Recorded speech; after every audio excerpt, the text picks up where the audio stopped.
جو شخص اللہ کی ملاقات کی امید رکھتا ہو تو اللہ کا مقرر کیا ہوا وقت ضرور آنے والا ہے، اور وہ سننے والا ہے، جاننے والا ہے۔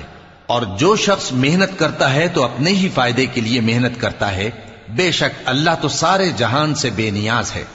اور جو لوگ ایمان لائے اور نیک عمل کرتے رہے، ہم ان کے گناہوں کو ان سے دور کر دیں گے اور ان کو ان کے اعمال کا بہت اچھا بدلہ دیں گے۔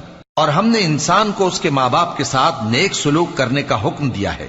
اے مخاطب، اگر تیرے ماں باپ تجھے مجبور کریں کہ تو میرے ساتھ کسی کو شریک بنائے جس کی حقیقت کی تجھے واقفیت نہیں، تو ان کا کہا نہ مانیو۔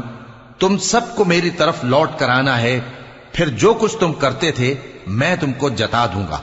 اور جو لوگ ایمان لائے اور نیک عمل کرتے رہے، ان کو ہم نیک لوگوں میں داخل کریں گے۔ اور بعض لوگ ایسے ہیں جو کہتے ہیں کہ ہم اللہ پر ایمان لائے، پھر جب ان کو